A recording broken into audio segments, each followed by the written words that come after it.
Grow Hayes Executive Director Doug Williams recently presented before the Hayes Board of Education an RHID planned for downtown Hayes. He stops by to share some of the details on that and more on this episode of the Post Podcast. Michael Graham Rentals is proposing or is going to put in an apartment complex at 4th and Fort, right behind the old Washington School location. 33 or 36 units, and he had applied to the city for a rural housing incentive district incentive. And on July 28th, the city commission approved that, and then it goes to a veto period for 30 days for the school district or the county can veto that act and stop that from happening. And so we're on the home stretch of that veto period and should be finalized like next week. And then he'll be free to start construction down there to get some much needed housing going in Hayes. Very good. I like to hear that. Do you expect any of these? Well, first, maybe we want to talk about this. Why do you have to go to the school board and the county for that? Why can't Hayes just take care of it? Well, the way incentives work and I think a lot of people don't understand exactly how it works. A lot of people have the impression that it takes away that part of their tax dollars go to pay for these quote unquote incentives. And that's really not the case. What it does, it allows the developer to recover some of his development costs through the property taxes he pays going into the future. So each year, the owner of these properties will pay property tax just like everybody else, but a portion of that will be routed back to them to pay for some of the street improvements, the underground, sewer, water, electric, some of those kind of things, that they can recover some of their costs on that through a portion of those tax dollars. The reason the city, the county, and the school district participate in this process is because they're all affected by it. If this incentive was not granted, they would get a portion of those property taxes that he would pay on an ongoing basis. So they have to say, okay, we believe that the benefit of the additional housing is better for the community than the property taxes we might receive on this project. Not to mention the fact that without those type of incentives, the project probably wouldn't be done. So there's the trade-off and kind of the bet that most governments make is that we are betting that this is going to happen, and in the long run, we're going to get our property taxes from it, and it's going to add much needed housing, and we're willing to give up a little bit along the way to make that happen. Yeah. Do you expect any of those boards to take issue? I know, like you say, you've been in front of the school board already. Do you see anybody saying no? I think they understand the need. I think they understand that the impact of them is really doesn't exist. It's not going to hurt their current budget. And in the long run, they're going to get additional tax dollars from this asset that is developed in the community. So I don't anticipate any issue from either of those organizations. Yeah, really, I don't know. As you talk about these, it sounds like it's a win-win-win. Everybody takes out of this deal, and it's just delaying a little bit of tax revenue. I don't know why. Because it is sometimes contentious when you set up an RHID or a program like this. People have that misconception that somehow they're paying extra taxes for it, right? They do, and I think it is a win-win. But there are rules and regulations that have to be met. There's statutory requirements to get one of these. One of them being a housing study. In the case of an RHID, you have to have a housing study that shows you have a need for housing. Because not only is the local taxing entities are not receiving some dollars, but some of the state dollars are not generated. Some of your property tax that goes to the state is not generated in some cases. And so they have some requirements where you have to show a need. The Secretary of Department of Commerce has to sign off on these things. And then the local taxing organizations has to meet some criteria for them too. So it's not like they're given willy-nilly to just anybody that applies. They do have to meet some requirements. And in the long run, it is good. But there obviously are those who don't feel any incentives are in order, that nobody should ever get any incentives because maybe, I didn't get any. But the case may be you didn't ask for any. They're available to anybody that wants to apply for them. Anybody that's willing to go out and invest. I believe the projected number that was put on the application for this apartment complex was $3.5 to $4 million. Anybody that wants to go out and do that is more than welcome to apply for these incentives, and I'm sure that they would be looked upon favorably by the governing bodies. Yeah, it's really all about just developing what we need, because as we've talked time and time again, there is a massive need for housing here in Ellis County and far beyond, but definitely here in Ellis County. We certainly have a large need in Ellis County. Sometimes these are the things, development costs are extremely high. And in order to make it work financially for somebody willing to put up that amount of money, they've got to get some incentives anywhere they can. On the flip side of this, something else we've talked about that's been in the news pretty recently, the microfactory project. I hear you have some updates there as well. We are moving along, although you don't see it on the surface, but plans have been finalized. Architects are working with all the various entities that they have to work with, mechanical engineers, structural engineers, civil engineers, all of the things that are going on to get that going. We're anticipating a groundbreaking sometime in October. And so we're excited about that, with completion sometime by end of year 2023. And so we're eager to get going on the construction.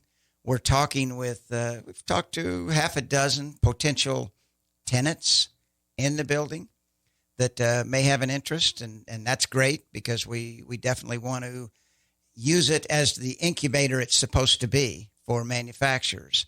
And so we're making headway. It just never happens as fast as you would like. And we also are going to be in front of the city commission asking for some industrial revenue bonds to help with that project. That allows the developer, which in this case is Grow Hayes, to avoid sales tax on the materials that are purchased to construct the facility, and then potentially a property tax abatement for a period of time to try and help us get on our feet with that project, get some tenants in place, and get it operating at a financial break-even point, which is what our goal is. Also, the project, as you may recall, it's about a $3.5 to $4 million project. The base grant from the state of Kansas was $2.6 million, so we're $900,000 to $1 million short. We did get a nice donation of the land from Heart of America, but we've still got a deficit that we're going to have to either raise some funds, or we're going to have to borrow that money. And obviously, it's important that we have some means to pay that back over the life of the building, and so we can get it going. So anybody who watches the activities of the city commission and that kind of thing will see that application coming forward pretty quickly. For a building like that, is there a lot of extra considerations you have to take to get that facility up and running? I'm just imagining all of the industrial efforts that are going to be going on in there probably require a little bit different layout and structure than a traditional commercial building. About a zillion. When you're talking about a structure like that that's going to be focused on manufacturers, all kinds of other considerations come into play. Things like getting product in and out of the building, raw materials in and then finished goods out. Where are you going to store them on site? How thick does the concrete floor need to be? Because how heavy is the equipment that's going to be in there? How tall do the ceilings need to be? What type of electrical capacity do you need? Are there any specific heating and cooling and air handling situations that go on? It just goes on. And I've been around residential construction pretty much all my adult life, but not a whole lot of commercial, but particularly industrial construction. And it has been an eye-opener for me. Just a lot of things that I never would have thought that you had to consider, and people that you would have to involve. And that's one of the reasons why it's expensive. You have to do things a lot differently. You have a lot more engineering expertise that you have to bring into the mix, and so it's complicated. You mentioned you were talking to some organizations that might be interested in moving in there. I wonder, how quickly is it going to be ready once the facility is up and running? Are you going to be able to move those guys in immediately, or is it going to be a little bit of a waiting period as you set up for those individuals?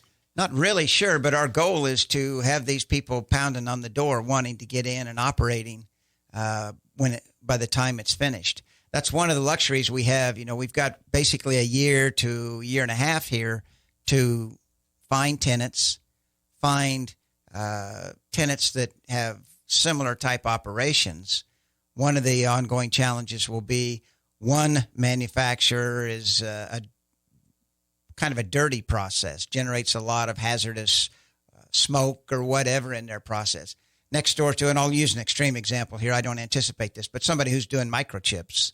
You can't cohabitate with somebody having a dirty process with somebody doing a very clean process. So we think that our challenge is not going to be to find tenants, because I think we're going to have lots of people interested. It's going to be matching up those tenants in a compatible way that don't cause each other problems. Yeah, and I'm curious, can you kind of alleviate those concerns with construction, or is that something that's just going to have to be like, will you have to pass on some organizations maybe?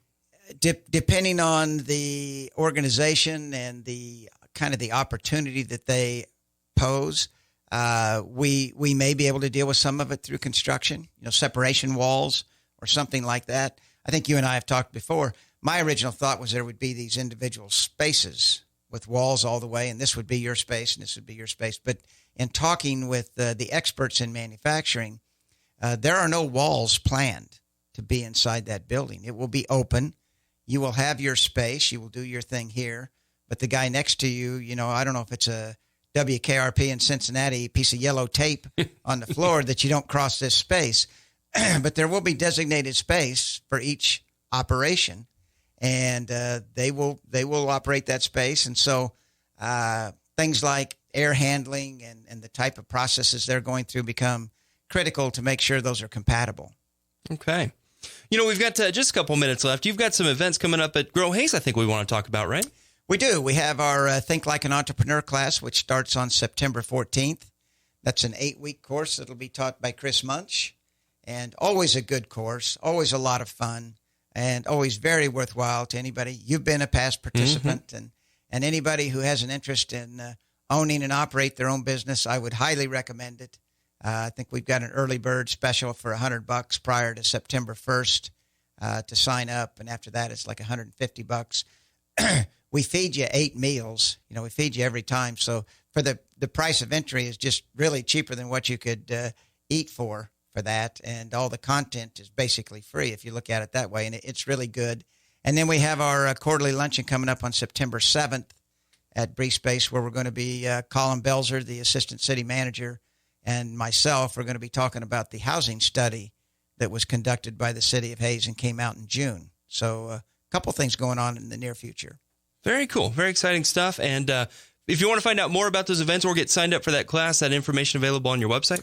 Website, Facebook page, call us, whatever you want to do, because we got a lot of ways to get that information, and we'd love to see a lot of people in the class, and obviously a lot of people in the quarterly luncheon. I think we've got 40 signed up already for that. We've got a capacity of about 45. So if you have an interest in coming, call us to reserve a spot. Very good. You will also have the Zoom meeting link available. And we will. As well, right? We'll put the Zoom out there on our website and on Facebook. So if somebody can't make it down, you can certainly join us on Zoom and ask questions on Zoom. So join us that way if you can't be there in person.